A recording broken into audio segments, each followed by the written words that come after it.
حد ہو گئی ہے. میرے ساتھ کی سب کلاس فیلوز یا تو بی ایس کر چکی ہیں یا شادی، اور یہاں میری زندگی کو ایک امتحان بنا کے رکھ دیا ہے میرے پیرنٹس نے، جس میں رومانس نام کا کوئی چیپٹر ہی نہیں. وہ رانیہ سے مخاطب تھی. بڑے افسوس کی بات ہے ہبا، ایک ڈاکٹر کی بیٹی اور 2 ڈاکٹر بھائیوں کی بہن ہو کے یہ حال ہے تمہارا. تو یہ قانون کی کس کتاب میں لکھا ہے کہ ڈاکٹر کے سب بچوں کو میڈیسن ہی پڑھنا چاہیے، اور وہ بھی اس طرح گن پوائنٹ پہ؟ اس نے تیوری پر بل ڈال کے سوال کیا تو رانیہ بھی چڑ گئی.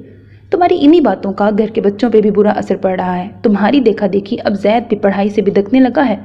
تم جیسی پھپھی کے زیر سایہ رہنے کا نتیجہ ہے یہ. رانیہ نے بری طرح لتاڑا تھا اس کو، جس پر وہ اور بھنا گئی.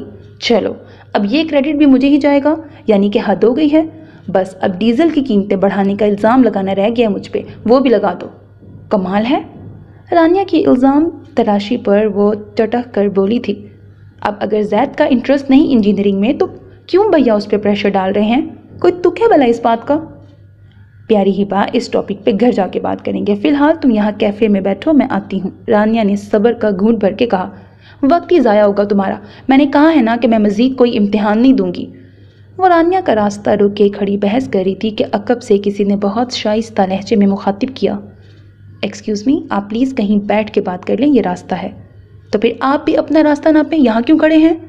ایڑیوں کے بل مڑ کر انتہائی بد اخلاقی سے جواب دیتی ہبا بہزاد سامنے کھڑے حاشر منصور کے ماتھے پر شکنے لانے کا سبب بنی تھی، جو اپنے سینئر ہاشمی صاحب کے ساتھ کھڑا تھا.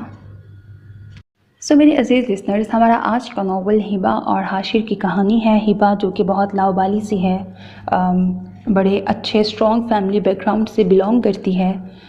پڑھے لکھے سارے اس کے گھر والے ہیں اور اس کو بھی چاہتے ہیں کہ پڑھیں، لیکن یہ پڑھائی میں بالکل بھی انٹرسٹڈ نہیں ہے. اس کے فادر اس کو ڈاکٹر بنانا چاہتے ہیں، لیکن وہ ڈاکٹر نہیں بننا چاہتی. اور اچھے فائنینشیل اسٹرانگ فیملی ہے، فائنینشیلی اسٹیبل ہیں. جبکہ دوسری طرف جو حاشر ہے، خواب تو اس کا بھی ڈاکٹر بننے کا تھا، لیکن اپنے فائنینشیل بیک گراؤنڈ کی وجہ سے وہ اس کو اپنی فیلڈ بدلنی پڑی، کیونکہ اس کے پاس اتنے پیسے نہیں تھے. اور اکلوتا بیٹا ہے اپنے گھر کا، والد بھی نہیں ہے سر پر، تو ساری ذمہ داری اپنی 2 بہنوں کی، اپنی مدر کی ساری ذمہ داری اس پر ہے.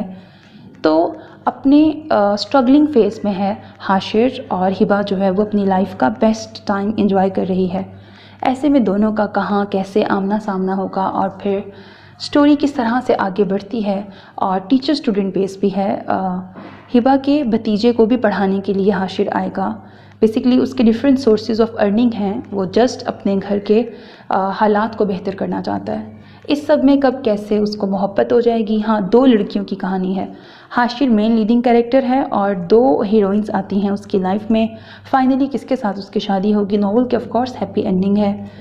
اپنا بہت خیال رکھیے گا. نیک تمناؤں کے ساتھ اللہ حافظ.